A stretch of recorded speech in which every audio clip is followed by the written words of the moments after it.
사랑하는 여러분, 오늘은 부르심의 큰 기쁨이란 제목으로 말씀을 나누겠습니다. 오늘 말씀의 은혜 은총이 넘치기를 축복합니다. 오늘은 교회 임직 예배로 드려지고 있습니다. 오늘 임직 직분자 세 분에게 하나님의 나라가 임하고 직무가 맡겨지는 자리예요. 맡은 자들에게 구할 것은 충성이니라. 자신을 하나님 앞에 드리기를 힘쓰라. 우리 민족과 이스라엘 민족이요, 공통점이 많이 있습니다. 그 중에 하나가 하나님께 선택받고 하나님께 택함 받은 백성이라는 것이에요. 또 삶의 문화 중에도 닮은 것이 있는데, 그 중 하나가 기쁜 자리, 즉 부르심의 자리에는요, 기쁨의 잔치가 있었다는 것이에요. 잔치, 오늘은 잔치입니다. 늘 우리는 주일마다 잔치였지만 더 아름다운 잔치가 되고 행복한 잔치가, 흥이 넘치는 잔치가 되기를 축복합니다. 예수님의 생애를 봐도요, 언제나 먹고 마시는 잔치의 연속이었어요. 예수님 사역의 첫 사역이 가나의 혼인잔치부터 시작이었다는 것을 기억하시기를 바랍니다. 여리고의 악명 높은 모렴치한 세리장이었던 삭개의 집에 들어가서도 예수님은 잔치를 벌이셨습니다. 그리고 벳세다 들판에 그 많은 사람들, 오병이어의 기적을 베풀었죠. 오병이어의 기적이 무엇입니까? 하늘에서부터 내려오는 식물을 통하여 잔치를 벌이는 것이에요. 심지어 십자가의 죽음을 앞둔 6월절 만찬에서도 떡과 포도주를 나누며 잔치를 벌였습니다. 예수님은 어디를 가든지 누구와 함께 하든지 하물며 죄인들과도 함께 모여서 잔치상을 배설하였습니다. 그래서 시기와 질투심으로 떠벌리고 비판하기 좋아하던 사람들이 예수를 보고 먹기를 탐하고 마시기를 즐기는 자라고 공격했습니다. 여러분, 예수님의 인생은요, 자세히 들여다보면 하나님과 함께 걸어가는 잔치였고 죄인들과 함께하는 잔치였다고 해도 과언이 아닙니다. 초대교회도 그렇죠, 여러분. 언제나 잔치였죠. 사도행전이 말하는 초대교회의 가장 크고 중요한 특징도 함께 모여서 떡을 떼고 시와 찬양과 찬미로 하나님께 올려드리고 기쁨과 순전한 마음으로 음식을 준비해 와서 나보다 못한 이들에게 구제하고 선교하고 나누어주고 애찬을 함께하는 잔치였습니다. 그 성도들이 모이면 언제나 잔치가 벌어져야 돼요. 두세 사람이 모인 곳에 그리스도께서 함께 하십니다. 예수님이 함께하는 그 자리가 진정 아름다운 잔치의 자리가 되는 것입니다. 여러분도, 여러분의 가정에서도 늘 잔치 분위기로 흥겹고 행복한 인생들이 되기를 축복합니다. 사실 믿는 성도들의 생애는 언제나 잔치여야 하죠. 서로가 서로를 위하여 먹을 것과 마실 것을 풍성하게 초대교회는 준비하였습니다. 그리고 그것을 서로 나누었습니다. 애찬이 사랑이 되고 밥상이 사랑의 밥상이 되는 것이에요. 우리 사랑의 능력교회가 가진 하나의 자랑이 있습니다.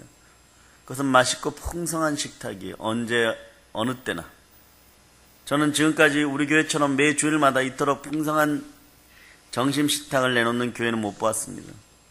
이건 저희 생각만이 아닙니다. 우리 교회에 방문하는 모든 분들이 한결같이 하시는 말씀과 동시에 우리 모두도 그렇게 느끼고 있죠? 그렇지 않습니까? 살아계신 주님의 은혜입니다. 종종 어떤 날은 이렇게 잘 먹어도 되는 건가 하는 생각이 들 때도 있어요. 물론 작은 교회이기 때문에 가능한, 큰 교회는 엄두도 못 낼 일이죠. 어떤 교회는 식사비가 너무 많이 나간다는 이유로 정신값을 받는다고도 합니다. 서글픈 일이죠. 그러고 보니까 과거에 10여 년 전에 아버지 하나님, 목회를 어떻게 해야 될까요? 잘 먹여라. 그때는 젊은 전도사에게 능력이 임하였다고 해서 많은 나이 드신 목사님들이, 아픈 목사님들이 기도받으러 오셨어요. 참 겸손한 분들이죠.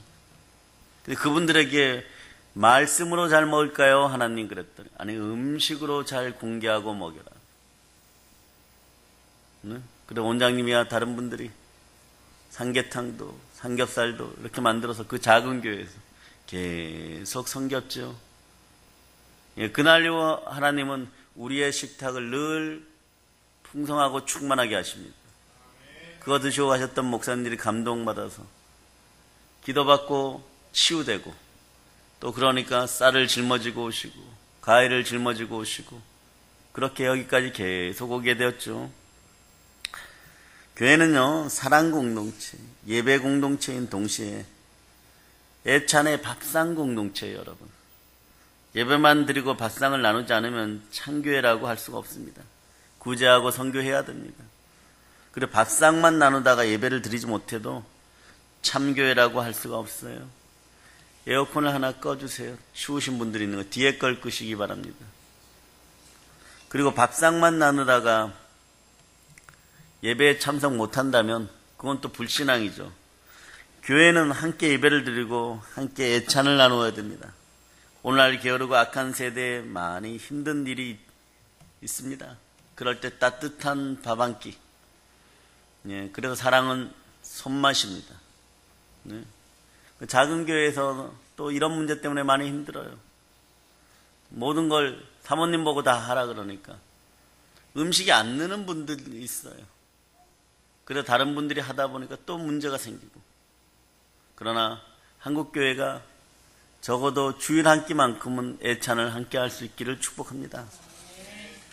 그러므로 예배만 드리고 밥상을 나누지 못해도 반쪽짜리 신앙이고, 예배는 뒷전이고 밥만 먹으러 나오는 것도 반쪽에 반쪽짜리 신앙입니다. 예배도 잘 드리고 밥상도 잘 나누는 행복한 교회, 온전한 교회, 사명 감당하는 신앙이 있는 그런 온전한 신앙인들이 다 되시기를 축복합니다. 우리 교회 정심이 풍성하고 맛있는 비결이 있습니다. 그건 스스로 기쁨으로 이 식탁을 준비한다는 사실이에요.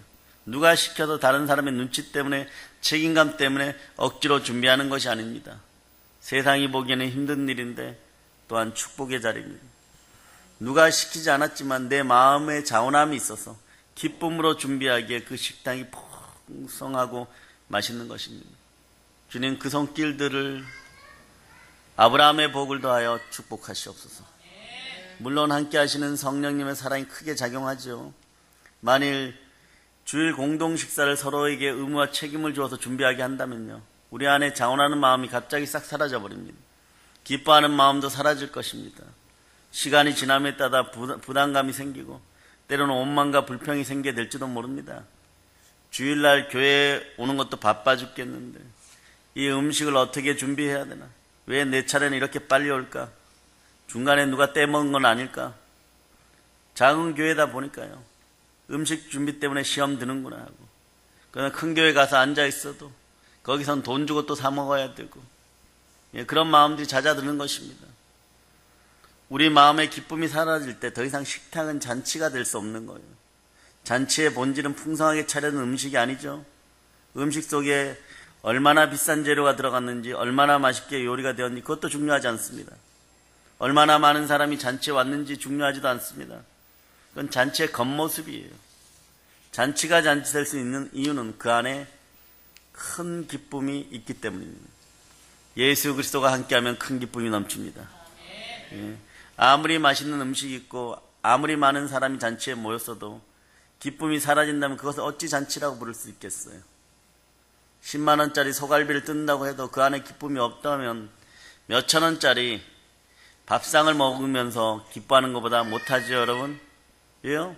잔치의 본질은 흥이고 기쁨입니다. 기쁨이 있기에 잔치가 잔치될 수 있는 거예요. 이처럼 기쁨이 있어야 신앙이 신앙될 수 있습니다. 진정한 기쁨은 우리 속에 악한 것들이 사라지고 성령 하나님이 마음의 주인이 되시면 여러분이 진리 가운데 자유케 됩니다. 성령은 진리입니다. 성령 하나님께서 여러분 마음을 주장하면 마음의 평강이 오고 질병이 떠나가고 기쁨이 넘치게 되는 것이에요. 그전에는 그냥 현상적인 기쁨입니다. 선물 받았기 때문에, 차를 바꿨기 때문에, 아이들의 성적이 좀 올랐기 때문에. 그러나 그런 것으로 영원한 기쁨이 될 수가 없는 거예요. 금방 사라지죠. 참된 기쁨이 있을 때 그 사람의 순종이 참된 순종이 되고, 참된 기쁨이 있을 때 그의 봉사가 참된 봉사가 되는 것이에요. 남들이 보기에도 아름다운 봉사가 되는 것입니다. 하나님이 우리에게 주신 모든 것들이 주 하나님께서 허락하신 아름다운 선물이 되기 위해서는 우리 안에 참된 기쁨이 있어야 됩니다. 항상 기뻐할지어다. 성령 항상 기뻐할 수 있도록 늘 함께 운행하여 주시옵소서. 성령님의 충만한 기쁨이 마음을 점령하기를 축복합니다. 그 기쁨은 신앙의 본질이 되는 것이에요. 참된 기쁨이 어디 있습니까? 하늘나라가 내 마음의 평강으로 임하면 되는 것입니다. 자, 마태복음을 찾아봅니다. 12장 28절로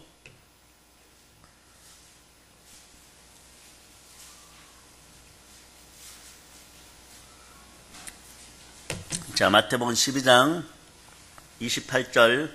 자, 여러분들이 큰 목소리로 합독하십니다. 그러나 내가 하나님의 성령을 힘입어 귀신을 쫓아내는 것이면 하나님의 나라가 이미 너희에게 임하였느니라. 예, 성령 하나님이 함께 더럽고 악하고 흉악한 어둠의 영들, 귀신의 세력들이 떠나가고 여러분의 마음에 평강이 함께하면 하나님의 나라가 임하는 것이에요. 여러분 각 가정에도 하나님의 나라가 임하기를 축복합니다. 성령 하나님이 함께 하실 때 기쁨이 임합니다. 항상 기뻐할 수 있는 축복이 함께하기를 축복합니다. 스스로 조급하여서 지어짜는 마음으로 교회를 섬기지 마세요. 억지로나 인색함으로 하지 마세요. 기쁨이 아니라면 차라리 안 하는 편이 낫습니다. 오늘 함께 하시는 분들 모두에게 충만한 기쁨이 넘치고 부르심의 기쁨이 넘치기를 축복합니다. 예수 그리스도가 주신 사명을 감당할 때, 주님의 일을 할 때 참된 기쁨이 동기가 되고 기쁨이 내용이 되고 기쁨이 결과가 되기를 바랍니다. 기쁨으로 시작하고 기쁨으로 끝나기를 바랍니다. 성령으로 시작해서 육으로 끝나는 인생이 안 되기를 축복하고요. 또 육으로 시작했다고 하더라도 성령으로 끝나는 인생들이 되기를 바랍니다. 가장 아름다운 것은 성령으로 시작하였으면 성령으로 영원하게 승리하는 부활의 증인들 다 되시기를 바랍니다. 저 천국에서도 아름답게 만난 여러분들이 되시기를 바랍니다. 거기서도 애찬을 함께 나누시기를 축복합니다. 그러면 이런 얘기 하기를 바랍니다. 지구에 있을 때 우리가 나누었던 그 방식대로 지금 밥상이 차려지는구나. 아멘, 할렐루야. 우리는 이미 영생의 기쁨을 소유한 사람들이에요. 복된 천국의 소유자들입니다. 나를 위하여 나를 사랑하셔서 자기를 죽이신 예수 그리스도의 은혜로 말미암아 여러분에게는 부활과 영생이 함께합니다. 무엇보다 나를 끝까지 사랑하시는 부활의 주님, 살아계신 예수님께서 함께 하십니다. 그러므로 우리의 기쁨은 견고한 기쁨입니다. 견고한 기쁨이 함께하기를 바랍니다. 견고란 무엇입니까? 흔들리지 않는 것이에요. 상황이나 조건에 이랬다 저랬다 하지 않는 것입니다. 변함이 없는 마음, 오직 주만 바랄지어다. 성도의 기쁨은 감정에 따라 환경에 따라 사라졌다 생겨났다 하는 것이 아니에요. 주님이 함께하기 때문에 그렇습니다. 오늘 여러분을 축복합니다. 여러분 마음속에 있는 어둠이 사라지고 여러분 몸속에 있는 질병이 예수 피곤세로 명함이 사라지고 기쁨이 임재할지어다. 성도의 기쁨은 그리스도의 십자가에 뿌리를 두고 있습니다. 무슨 말입니까? 십자가를 묵상할 때, 십자가의 보혈을 느낄 때 우리 안에 견고한 기쁨이 주어집니다. 모든 것이 알고 보면 하나님의 은혜죠. 감정적인 기쁨은 기분에 따라 상황에 따라 변하지만 십자가 은혜에 뿌리 내린 기쁨은 견고합니다. 흔들어도 흔들리지 않습니다. 십자가의 은혜는 바울의 말처럼 항상 기뻐할 수 있는 기쁨의 근원이기 때문인 것이에요. 나를 향한 예수 그리스도의 십자가의 은혜를 생각하시기를 바랍니다. 어떠한 상황과 조건에 있든지 변함없이 기뻐하는 성령의 사람 다 되심을 축복합니다. 그러므로 언제나 그리스도의 십자가 앞에 자신을 세우고 그 십자가의 은혜를 통하여 주시는 기쁨 안에 거하시는 여러분 다 되심을 믿습니다. 목회를 하면서 만나게 되는 많은 분들이 기쁨을 잃어버린 신앙생활을 하고 있는 걸 보게 되는데, 어떤 목사님이 저에게 상담 왔어요. 자기 교인 때문에 정말 교회 현상을 깨닫고 다리에 힘이 풀렸다고, 그래 목회 그만두고 싶었다고. 근데 이분이 저희 교회 그 규모보다 한 20배는 커요. 대략 생각하시기를 바랍니다. 네? 본인의 신앙은 10%고 90%는 뒷담화로 교회가 이루어졌어요. 그 교회에 어떤 분이 그렇게 얘기하더라는 거예요. 그래, 그게 무슨 얘기냐 그랬더니, 아시잖아요 목사님, 교회 가면 예배 끝나기 무섭게 모여서 교회에 대한 흉을 본다고. 그래서 그 목사는 다리에 힘이 풀려버렸어요.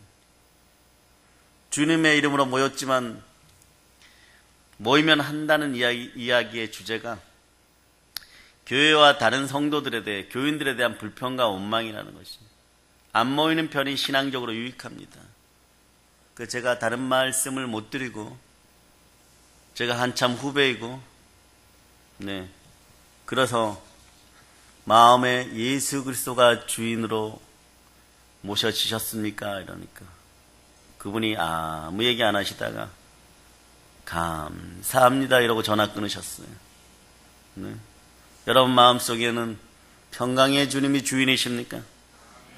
앞으로 은혜 받고 뒤로 쏟으면 남는 것이 없지요. 신앙도 사업도 마찬가지입니다. 예수님의 이름으로 모인 자리에는 언제나 기쁨이 흘러나오기를 바랍니다.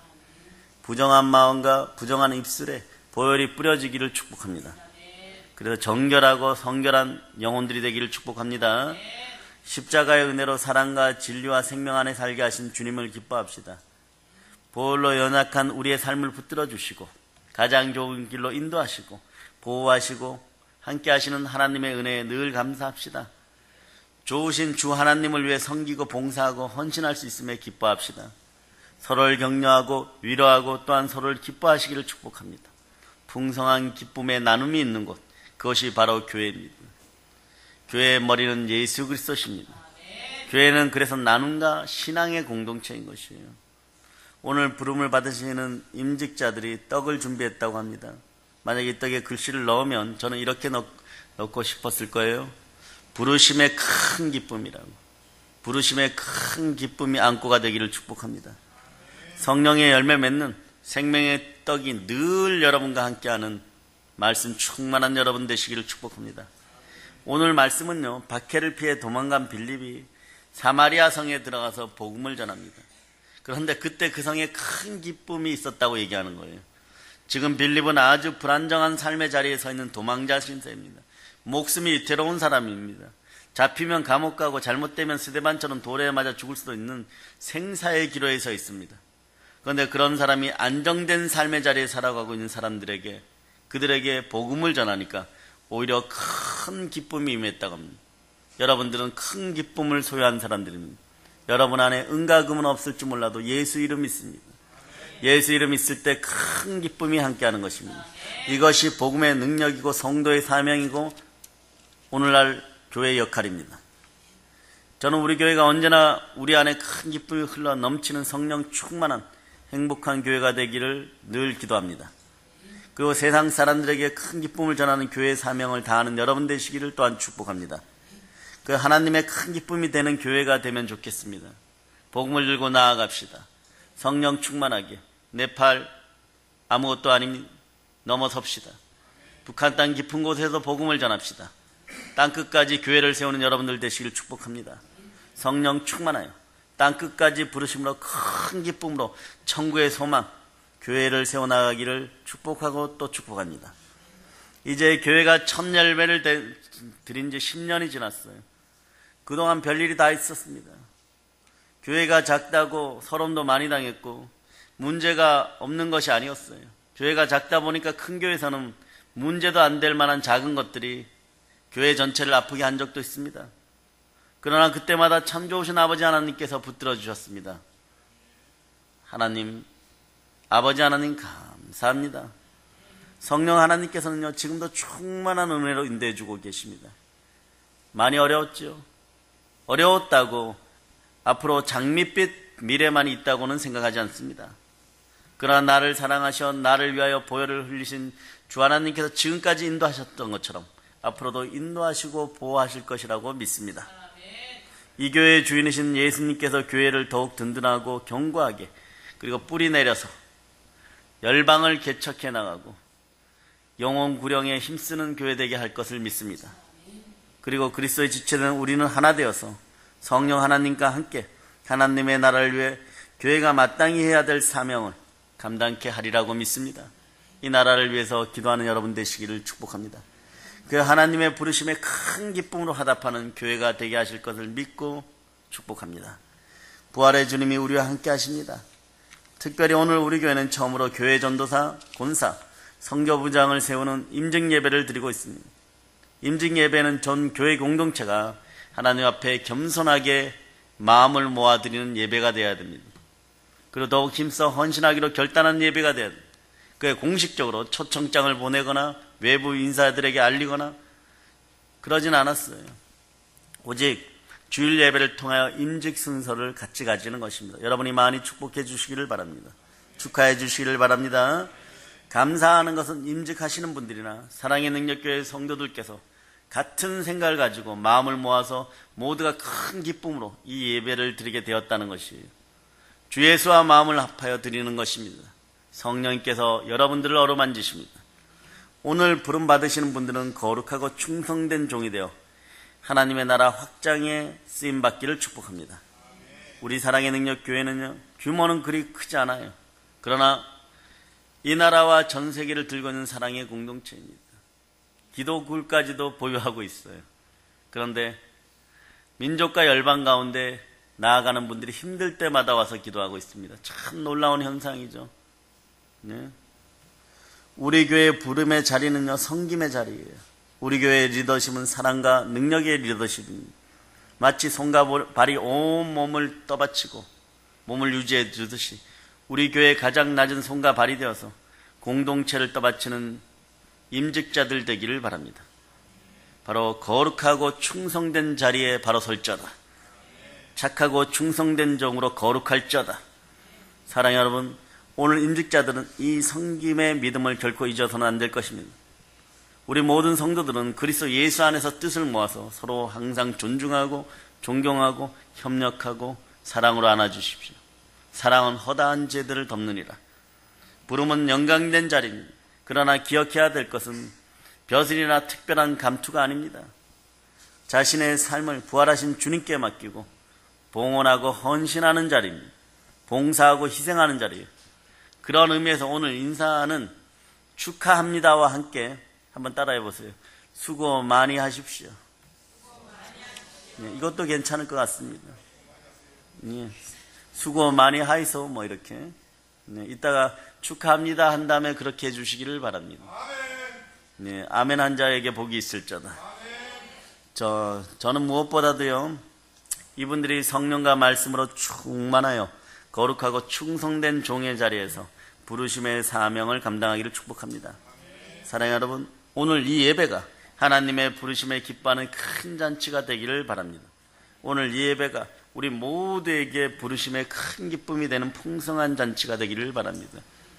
함께하는 여러분들 세포 하나하나가 아름다워지기를 다시 한번 축복하고 10년 가운데 기쁨이 넘치는 인생들이 되기를 축복합니다.